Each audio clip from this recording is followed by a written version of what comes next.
لە فلۆریداوە لە ئەمریکا و میوانێکەمەیە جەسن تۆماس بەڕێوەبەری جێبەجەکاری سنتەری سیاسەتی دەرەوەی جیهانیە. بەڕێز تۆماس ئەم کاتت باش ئێمە ڕۆژانە لەسەر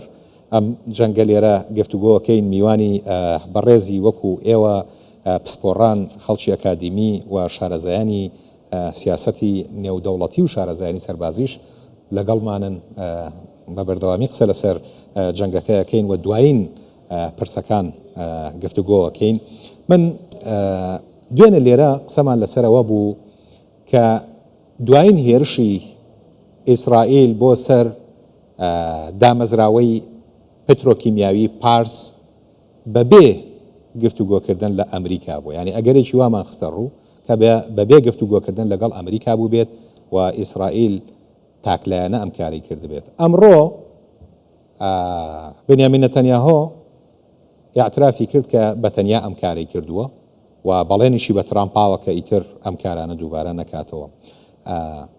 پێشتریش قسەمان لەسەرەوە کرده بوو کە بە جۆرێک لە جۆرەکان جۆرێک جیاوازی هەیە لە تێڕوانین و کارەکانی ئیسرائیل و ئەمریکا لەم جەنگەیە. ئێواڵێن چی؟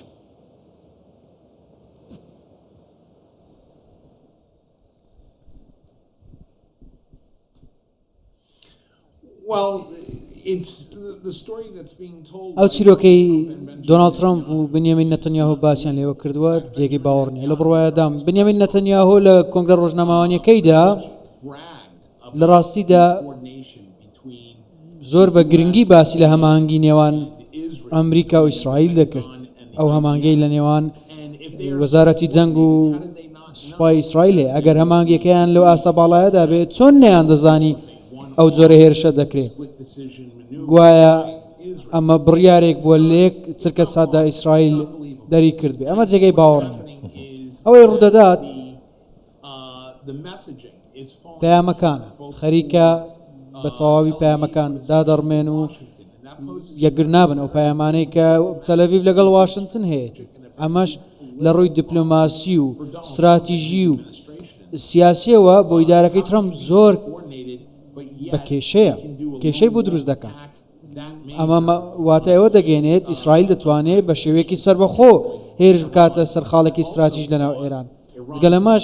ئەمەوا لە ئێران دەکا وەڵام بداتەوە هێرش بکاتە سەر کێڵگە غازیەکانی وڵاتانی بەرامبەر.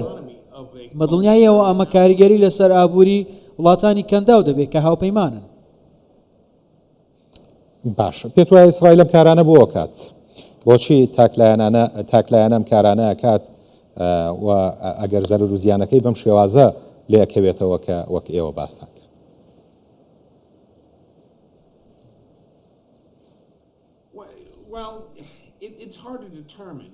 سەختە یەکلای بکەینەوە. ئەو کێڵگە غازیانەی ئیسرائیل هێرشی کردە سەر ئەو کێڵگە غازیانەی لە ئێراندان نزیکەی لە هەمان مەودای ئەو شوێنن کە ئیسرائیل و ئەمریکا گوتیان موشک هاوێژی لێ و لێ دەیانەوێت بە ئامانجی بگرن، بە تایبەتی موشکی زەوی بۆ زەوی کە لەوانەیە لەوێ ئەو موشکانە ئاراستەی کەشتیەکان بکەن کە بە گەروی هورمزدا دەیانەوێت تێپەڕن. ئەگەر بەو شێوەیە بێت پێویست بوو هەماهەنگیەکی زیاتر بکرێت. لەو بڕوایەدام ئەگەر سەیری نێوان قسەکانیان بکەین و سەیری لێدوانەکانی بنیامین نەتەنیاهۆ و دۆناڵد ترامپ بکەین و ئەگەر سەیری قسەکانی سوپاس سالار دانکەین و پیت هێگسەت وەزیری جەنگ بکەین، ئەمە بۆ دروستکردنی فشارێکی ئابووریە. ئەمە زۆرترین زیان بە ئێران دەگەێنێت بۆ لاوازکردنی تواناکانی ئێران تا نەتوانێت وزە دابەش بکە لەناو ئێران و جگە لەمەش داهاتی بۆ جەنگ نەبێت، پارە کۆ نەکاتەوە لە ڕێگەیە. واتە استراتیژیەتێکی ڕوون و ئاشکرانیە، ئامانجێکی ڕوون و ئاشکراش نەبووە تا ئێستا کۆتا ئامانجیش لە نێوان تەلەڤیڤ و ئیسرائیل و تەلەڤیڤ و ئەمریکاوە یەکلا نەکراوەتەوە. واتە ئەمە دەرخەرێکە لە ئۆپەراسیۆنەکان هەماهەنگێکی تەواویان نییە. باش ئەم نەبوونی هەماهەنگیە نابێتە هۆی دروستبوونی تێڕوانینی جیاوازیش لەسەر کاتی ڕاگررتنی جەنگ.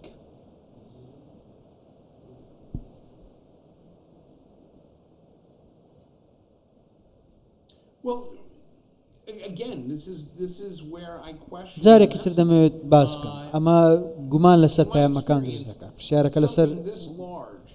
ئەو قسانەیە دەیکەن ئۆپەراسیۆنێک بەو گەورەیە ئەنجام بدرێ بە دڵنیایی و هاوپەیمانان دەبێت هەمانگی بکەن تا ڕادەیەکی زۆر لە بڕوادام هەمانگیان هەیە و پەیوەندیەکی زۆریان هەیە بۆ نمونە لە سەرکردایەتی سەربازی لە واشنگتن و لە تەلەڤیڤیش بەڵام ئەگەر پرسیار بکەیت ئایا دەرەنجامێکی کۆتایی هەیە ئامانجێکی کۆتایی هەیە ئەم ئۆپەراسیۆنە کۆتایی پێبێنێت کەس نەیتوانیوە ڕوونی بکاتەوە من گوێبیستی هیچ نەبوومە واتە وامان لێ دەکات بڵین هیچ ئامانجێکی کۆتایی نییە بۆ ئۆپەراسیۆنە سەربازیە ئێستا ئێمە دەگەینە خاڵێکی زۆر گرنگ و هەستیار ئێمە لە ڕێکخراوەکەمان هەمیشە جەختمان کردووەتەوە بۆ سەرکردەکان وتومانە ئێمە لە خاڵێک داین پێویستە نێوەندگیری و دیپلۆماسیەت کارا بکرێن پێویستە بگەڕێنە بۆ مێزی دانوستان ئەگەر ئەمە ڕوونەدات دەگاتە ڕادەیەک جەنگ تەواوی ناوچەکە دەگرێتەوە بینیومانە کاریگەریەکی لەسەر هاوپەیمانانمان هەبووە لە هەولێر لە هەرێمی کوردستان بینیومانە لێکەوتەیەکی گەورەی هەبووە ئەو لێکەوتە گەورەیەش بەردەوام بۆ نمونەگەر سەیری هاوبەشانمان بکەی لە وڵاتانی کەنداو مەگەر هەردوو لە کۆ نەبنەوە لەسەر مێزی دانوستان قسە نەکەن نەگەنە ڕێککەوتنێک ئەو کاتە دەبینین خەڵک بێهودە ژیانیان لەدەست دەدەن لەسەر ئەم جەنگە جگە لەمەش نەهامەتێکی ئابووریش دروست دەکات لەسەر ئاستی جیهانیش کە کەس ناتوانێت باش من پێشەوەی لەگەڵ بەڕێستان بکەوینە گفتوگۆ میوانێکم هەبوو لە ئێرانەوە لە تارانەوە ئێمە قسەمان لەگەڵە کرد لەسەر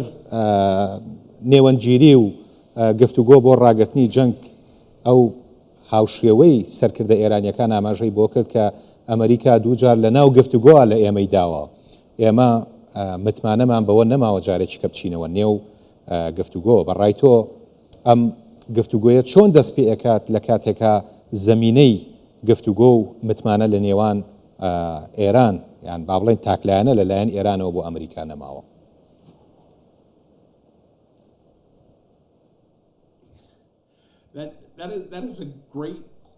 ئەمە پرسیارێکی زۆر گرنگە ئەمە جۆرە وەڵامێکی زۆر گرنگیشە لێشی تێدەگەم با لەسەر خاڵێک زۆر ڕاشکاو بین حکوومەتی ئێران و سەرکردایەتی کۆماری ئیسلامی ئێران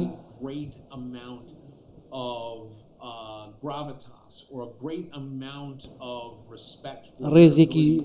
زۆریان لە نیازپاکی نەگرتووە بە نیازپاکی کاریان نەکردووە سەبارەت بە پرۆگرام ئەتۆمیەکەیان یاخود سەبارەت بە سنووردارکردنی و کۆنتڕۆڵکردنی گروپەکانیان لە ناوچەکە جێگەی متمانە نین بۆ هاوپەیمانانی وڵاتانی ڕۆژاوە بە تایبەتی ئەمریکا با لەسەر خاڵێکی تریش زۆر ڕاشکاو من نیگەران نیم یان تووڕە نیم لەسەر کوشتنی ڕێبەری باڵا ئەو دیکتاتۆرێکی توندڕۆ بوو کەسێک بوو نەک تەنیا لەگەڵ ئەمریکا و هاوپەیمانانی تند و تیژ بوو بەڵکو لەگەڵ هاوپەیمانانی تریشمان لە ناوچەکە تند بوو بەڵام لەگەڵ ئەمەشدا بۆ ئەوەی ئێمە ڕێگری لە فراوانبوونی دۆخەکە بگرین زیاتر پەرتەوازە نەبێ هەر یەکە لە تاران و لە واشنگتن دەبێت بە نیازپاکی کۆ ببنەوە دانوستان بکەن و بڵێن باشە لەوانەیە ئێمەوە دۆخەمان بەدڵ نەبێت بەڵام پێویستە جۆرێک لە چارەسەر بدۆزینەوە ئەگەر نا ئەمە زیاتر پەرە دەسەنێت خەڵکێکی زیاتر دەبنە قوربانی لەوانەیە جەنگێکی جیهانیش بەهۆی و بەرپا بێت تا ئەو کاتەی هەموو لەمە تێبگەن کە لەوانەیە دەرەنجامێکی زۆر مەترسیدار بێ ئێمە ببینین ئەمە خراپتریش دەبێت پێویستە لە خاڵێکدا سەرکردایەتی لە تاران سەرکردایەتی لە واشنگتن پێویستە لەمە تێبگەن پێویستە کۆبوونەوە دانوستان بکەن لەوانەشە کەسێک ببێتە نێوەندگیر ئێستا گەورەترین نێوەندگیرەکانی ئێمە قەتەرە، عمانە، ئیماراتیەکانن. ئەوان پراوێز خراون ئێستا لە واشنگتن. جگە لەمەش ڕاستەوخۆ کاریگەری لەسەریان هەبووە. پێویستە ئەوان نێوەندگیر بن چونکە زیانیان بەرکەوتووە. لەوانەیە بێلایەنەوە نێوەندگیریە بکەن. بۆ نمونە لەوانەیە پێویستی بە میسرەکانیش بێ نێوەندگیر بن، یان شا عەبدوڵڵای ئوردن ئەویش ببێتە نێوەندگیر. پێویستمان بە هاوکارانمان دەبێت لە ڕۆژهەڵاتی ناوەڕاست، بەڵام پێویستە ئەو نێوەندگیریە هەر بکرێت تا ڕێگری لە دۆخەکە بکرێت. زۆر باش. ڕاپرسیەک لە بەردەستمایە لەگەڵ میوانەکەی ستۆدیۆش قسەمان لەسەر کرد کە هاتنی مارێزی ئەمریکی بۆ دەریاکانی نزیک لە ناوچەکە ئاماژەیە بۆ ئەوەی کە ئەگەری هەیە دۆناڵد ترامپ دەست بە سەر دوورگەی خارجی استراتیژیە بگرێت و هەروەها بۆ کۆنتڕۆڵکردنی گەروی هورمزە. و ئەم ڕاپرسیە لە ئەمریکا ڕۆیتەرس ئەنجامی داوە و زۆرینەی ئەمریکیەکانیش پێیان وایە کە ئەگەری هەیە ئەوان پێشبینیەکەن و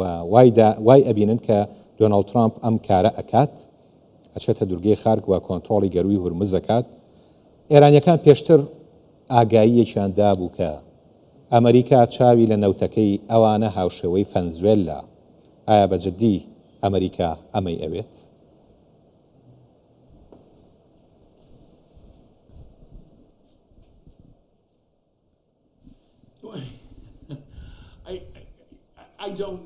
نازانم. ئەمە پرسیارێکە تەنیا دۆناڵد ترامپ دەتوانێت وەڵامی داتەوە، تەنیا خودی دۆناڵد ترامپ دەتوانێت وەڵامی داتەوە. نیگەرانی هەیە، ئایا ئاماژە هەیە بۆ نیگەرانیە؟ بەڵێ بەدڵنیایەوە سەیری قسەکانی بنیامین نەتەنیاهۆ بکە ئەمڕۆکە کردی. باس لە ئەو داخستنەی گەروی هورموز دەکات لەلایەن هێز دەریایی ئێرانیەوە. گوتی دەزانی چی گوتی؟ گەروی هورمز هەر کۆتایی پێبێنن وەک خاڵێکی گواستنەوە بەکاری مێنن. بەڵام ئەو دەیگوت هێڵێکی بۆڕی نەوتی دروست بکەن لە قەتەرەوە بۆ سعودیا، ئەو هێڵی بۆڕیە بە نیمچە دوورگەی عەرەبی تێپەڕێت و بگاتە بەندەری حەیفا، بە حەیفادا بڕوات. ئێمە دەیپارێزین. ئەمە ئامانجێکە خۆپەرستیە. ئەمە دەربارەی گۆڕینی ڕژێم و موشکی بالیستی لە ناوبردنی توانە ئەتۆمیەکان نییە. ئەمە بۆ پارە بەدەستێنانە. بۆیە بنیامین نەتەنیاهۆ جێگەی متمانە نییە، نەک تەنیا لە جیهانی عەرەبی بەڵکو لە ئاستی هەموو جیهانیش. چونکە ئەم جۆرە قسانە دەکات، دەڵێ ئێمە ئەو کارانە دەکەین تا خۆمان بپارێزین، بەڵام دێ ئەو قسانەش دەکات، دەڵێ پارەیەکی زۆرمان لەمە دەست دەکەین. ئەمە کێشەیەکە، کێشە لە ناردنی پەیامەکانە لە واشنگتن، لە تەلەڤیڤ دۆخەکە باشتر ناکات. زۆر باشە. بەڕێز تۆماس، ئێوە لەگەڵمان بمێنەوە. من لە ستۆدیۆش میوانێکم لەگەڵ ئەویش زیاتر گفتوگۆ لەسەر ئەم پرسە ئەکەین. ئاماژەی بە شتێکی گرنگدا کە ئیسرائیل داوای شتێکی کردووە کە وتوتی گەروی هورمز هەر داخن وەرن نەوتەکە لە حەیفاوە گێن لەسەر دەریا، ئێمە هاوکارتان نەبین. ئەو وا لە یەکیدایەوە کە ئەمە تەماحێکی گەورەیە و ئەوان تەنها سەیری بەرژەوەندی خۆیانەکەن لەم بابەتە.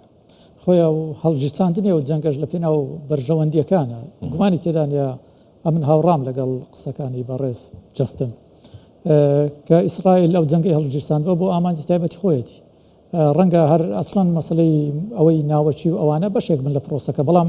ئابوووریەکە ئەوە بابەتی هەرە سەرش باشە. بەڵام ناوچەیەکی نائارام ئیسرائیل دەتوانێت ئارام بێتەیە؟ خۆی ئەمەش خۆی جێگەی باسە. ئیسرائیل تا کوێستان نەیتوانیوە بزوتنەوەیەکی بچووکی وەکو حەماس کە لە ناو وڵاتەکەی کە بەشێکە لە وڵاتەکەی هاوسەیەتی یاخود با بڵێن فەڵەستین ناکرێت بڵێن بەشێکە لە ئیسرائیل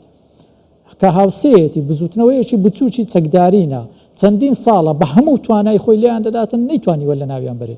وڵاتێکی گەورەی وەکو ئێران ئەگەر هاوکاری پشتیوانی ئەمریکای لەگەڵ نەبێ ناتوانێت بەسەریدا سەرکەوێ و بۆیەش ناتوانێت سەقامگیری ئابووری ئەو ناوچەیەش بپارێزی یاخود دابینی بکە. گواستنەوەی بۆڕینەوە لە کەنداوە بۆ بەندەری حەیفا لەسەر دەریای ناوەڕاست ئەمە توێچیوەیەشی یەکجار زۆر دەکەوێتن بۆ وڵاتانی کەندا وڵاتانی کەندا و خۆڕێڕەوی تریش هەیە لە کاتی ئێستادا خراوەتە بەرباس ئەو ڕێگایە کە لە بەناو خاچی سعودیا بچێتن بۆ دەریای سوور بەڵام ئەوان نایەنەوێ ئەوەش بەکاربێنن لەبەر ئەوەی وڵاتانی کەندا و ئەوانەی کە بە تایبەتی کوێتە قەتەرە ئیماراتە بەحرینە عومانە خۆیان لەسەر ئاوەکەن و بە سعودیاشەوە بەڵام سعودیا لایەکی لەسەر دەریای سوورە کەمتر زیانی بەرکەوتووە ئەوانە دایانەوێت بە کەمترین تێچوو نەوتی خۆیان هەناردە بکەن زۆرترین قازانج بکەن ئەگەر بێتەوە ئەو بۆ ڕێ بگوازنەوە بە وڵاتی ئیسرائیل کەواتە ئەوان شتێک دەکەن نەوتەکەی هەموو ڕادستی ینی هەرچی هەیەە ئەو داهاتی هەیەە لە ڕێگەی نەوتەوە ڕادستی وڵاتی ئیسرائیل دەکەن خۆی ئابوووریەکە ئەو جەنگا بەشێکە لە پێناو ئابووری بەڵام دەبێت ئەمە ئەوەشمان لەبیر نەچێتن بەشێکی ئەو جەنگا کە ئیسرائیل هەڵی گیرساندوە جەنگێکی مێژوویە لە پێناو داڕاشتنەوەی نەخشەیەکی مێژوویە خۆی ئەوە ئیسرائیل ئێمە دەبێت ڕاستگۆ بین ئیسرائیل نیازێکی هەیە ئامانجی ئەوەیە ئەم ناوچەیە باس لە دووبارەکردنەوەی نەخشەی داود و ڕێگای داود دەکات بۆیە ئەم جەنگای کە هەڵگیرساندووە لە پێناو ئەو نەخشەیە گومانی تێدا نیە تاکە بەربەست لە کاتی ئێستادا وڵاتانی عەرەبی بە کۆی گشتی تەسلیم بوونە وڵاتانی کەندا و شتێک نینە بۆ ئیسرائیل هەمووی تەسلیمن تاکە بەربەست لە بەردەمی وڵاتی ئێرانە لە ئێران سەرکەوێ ئیتر پرۆسەکە سەرکەوتو دەبێت و ئەو ئامانجەی دێتە دی کە ئیسرائیل بەدواوێتی بۆیە ئەمە یەکێکە لە کاردانەوە هەرە سەختەکان بە ئاسانی ڕەنگە بۆی نێتە دی بۆیە لە ئێران تاکو ئێستا تووشی ئەو کێشەی جەنگە بوونەوە بە ئاسانیش بۆیان ناچێتە سەر بەڵێ گومانی تێدانە دروستکردنی کێشە لە کەندا و بۆ گواستنەوەی ئاراستەی ڕێڕەوی ئابووری جیهانە لە کەنداوە بچێتن بۆ بەندەری حەیفا ئیسرائیل زۆرترین قازانج دەکات زۆرترین داهاتی دەستەکەوێتن بە جۆرێک دەست دادەگرێت بەسەر ئابووری وڵاتانی کەنداویش من وای نابینم وڵاتانی کەندا و لەو پرۆسەیەدا زۆر دەنگ بن یاخود هاوڕابن لەگەڵ سەرۆک وەزیرانی ئیسرائیل بۆیە ئەوان زیاتر هەوڵەکانی خۆیان دەخەنەگەڕ لە ڕێگای هەڵوەستەی جیهانی دروست بکرێن زۆرێک لە کۆدەنجی لەسەر ئاستی جیهان وڵاتانی ئەوروپاش بێنە بەڵام بیرۆکەی دروستکردنی و قەناتەش ئیشی لەسەرەکرێت ینی دکتۆر ئەوەی کە لە نێو سعودیەوە بەڵێ ئەمە سعودیا بۆ خۆی بەنیازە چونکە هەر وڵاتێک لە هەوڵی ئەوەدا زۆرترین داهات دوێنێش ڕیان گەیان کە هاوکاری وڵاتانی قەتەر ئیماراتەکەین بەڵام ئەمە پرۆژەیەکە بە چەند ڕۆژێک تەواو نابێت چونکە ئەمە دانراوە ئەمە پرۆژەیەکی استراتیژی دوورمەودایە لە ساڵی داناوە 10 ساڵ زیاتر دەخایێنێ 2030 بۆ 2040 لە کاتی ئێستادا جەنگەکە ئێمە لە 2026 ئەمە بە 6-7 ڕۆژ ئەم پرۆسەیە تەواو نابێت ئەگەر بۆ 20 ساڵی تر ئەوان کاری لەسەر بکەن و بە جۆرێکیش هیچ جەنگێک لە ئارادا نابێت و ناوچەکە تەواو ئارام بێتن یاڵا بتوانن سەرکەوتو بوون لە کاتی ئێستادا سعودیا خۆشی لەگەڵ هاوسەیەکی خۆی لە قورسترین دوژمنایەتیدایە کە یەمەنە خۆ یەمەن ئەوش بەشێک لە کۆنتترۆلی دەریای سوور و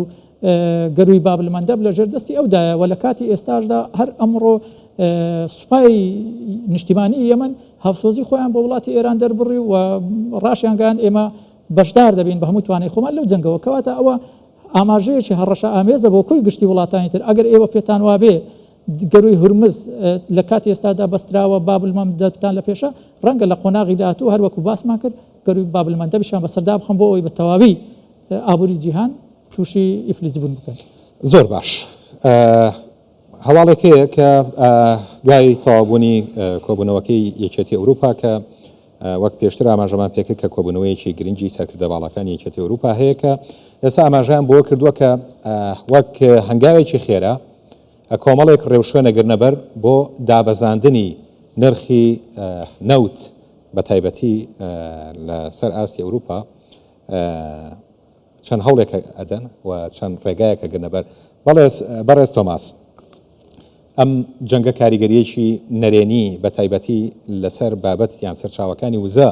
لە ئەوروپا دروست کردووە زەختێکی زۆری لەسەرەوان دروست کردووە بەڕێستە زانی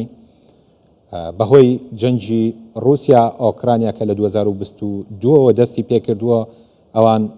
کەوتونەتە حاڵەتی بارودۆخێکی نەخوازراوەوە بە تایبەتی لە ڕووی وزەوە کە پێشتر پشتیان بە سەرچاوی وزەی رووسیا بەست ئێساش ئێران و جەنگی ئێرانی هاتووەتە سەر و داخستنی گەروی هورمزی هاتووەتە سەر پێت وایە یەکێتی ئەوروپا جا لەو هەنگاوی گرتویانەتە بەر چه هاوکاریەکی ئەمریکاکەن بۆ چارەسەرکردنی بابەتی گەروی هورمز؟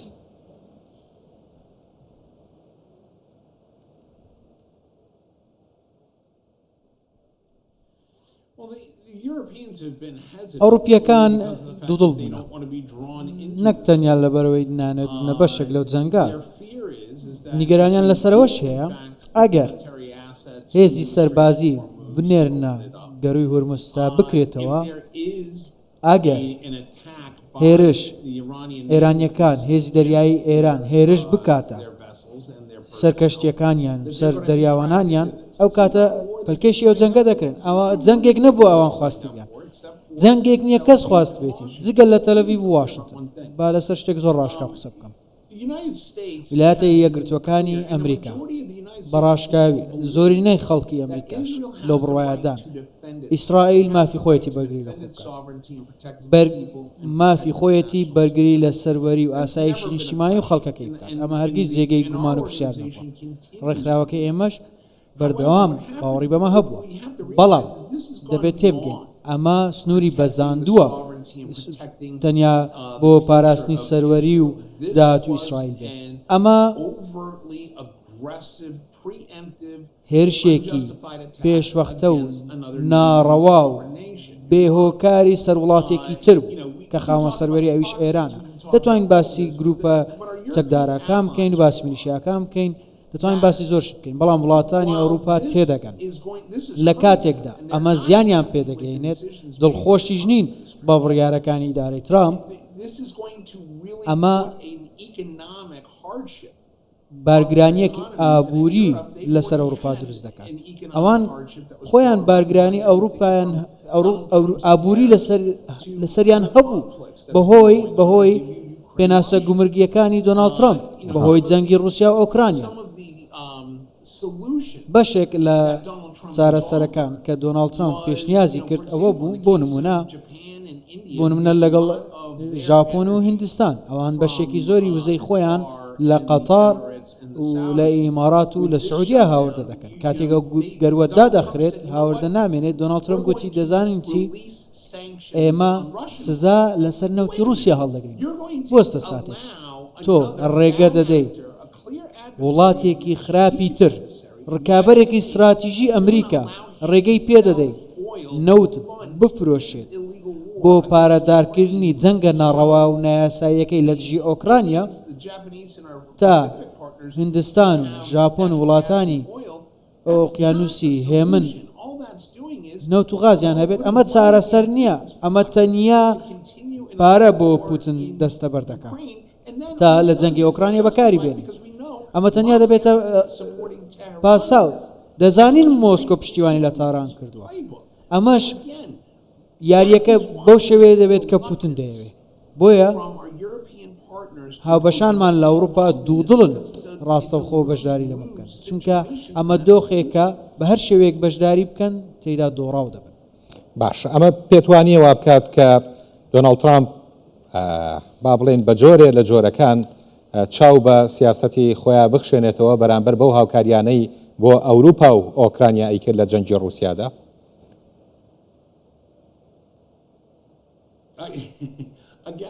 جارێکی تر ئێمە ماوەڵە لەگەڵ دۆناڵد ترامپ دەکەین تاکە کەس دەزانێت سیاسەتی دەرەوە و استراتیژیەتی ئامانجی استراتیژی سیاسەتی دەرەوەی دۆناڵد ترامپ چیە تەنیا دۆناڵد ترامپ دەزانێت هەموو ڕۆژێک دەگۆڕێت پێی وابێ لە ڕووی سیاسیەوە تا چ ڕادێک یارمەتی بدە گۆڕانکاری بەسەردادێ بۆ خۆی و بۆ خێزانەکەی پارە بەدەست بێنێت بینیمانە یارمەتی دۆستەکانی داوە لێرە دەبینین یارمەتی بنیامین نەتەنیاهو دەدات کە دۆستی ئەمە بۆ یارمەتیدانی ڤلادیمیر پوتنە کە دۆستی خۆیەتی ئەمانە بڕیار نین لەلایەن کەسێکەوە درابن کە بەڕاستی بیەوێت ئاشتی بۆ هەموو جیهان بەرقەرار بکات ئەمە بۆ ئامانجەکانی پڕە لە خۆپەرستی ئامانجەکانی ڕون و ئاشکراژ نین وا دەکات ئەمریکا و هاوپەیمانان کەسانی بێتاوان لەدەست بدەن لەو جەنگە باش بەڕێز جاستن تۆماس بەڕێبەری جێبەجەکاری سنتەری سیاسەتی دەرەوەی جیهانی لە فلۆریداوە لەگەڵ ئێمە بووی. سپاس بۆ کاتەی کە بە ئێمەت بەخشی.